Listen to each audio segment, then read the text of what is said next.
Hi guys, welcome to my channel. Today on the breakfast menu is a French toast with berry sauce. I am going to show you how to make that with very simple ingredients that you may have on hand already. Please do not forget to like, comment and subscribe after watching.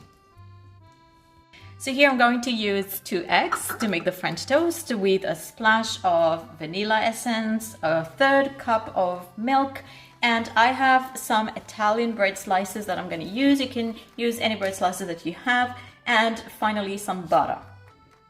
And to make the berry sauce, you only need 2 ingredients. I have here 1 cup of frozen berries and a 1/4 cup of sugar.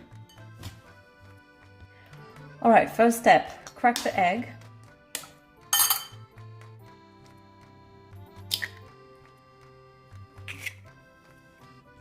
We're going to beat this lightly and at the same time just add the milk. Add a splash of vanilla. And this is how the mixture should look like.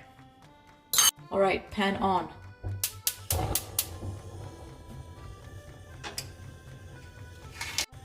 In goes the butter. Take a slice of bread and just dip it in it.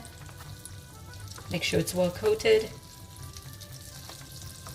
Put on the pan. Nice and hot. For 2 minutes on each side. Flip it.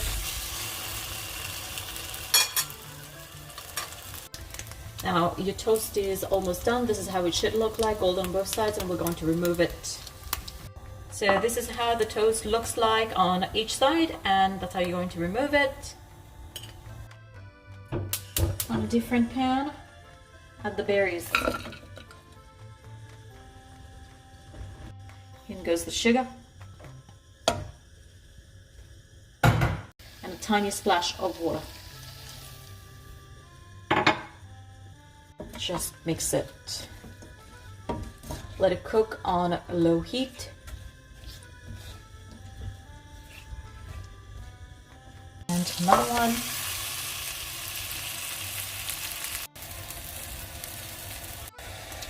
The berries have softened. We are just going to keep on mixing and let it cook a little bit more. Nice and golden on each side. I remove it. Mash the berries if you can, because now they're softened. You want to thicken the sauce a little bit. After cooking the sauce for about 10 minutes, my sauce has started thickening, so that's a good sign that the sauce is turning out good. There you go. The sauce is now ready, so I'm going to turn the heat off. Check the consistency. It shouldn't be too runny or too thick. That's perfect. Alright, time for plating. I've stacked the bread on top of each other, and all I'm doing is just putting the sauce on top, all around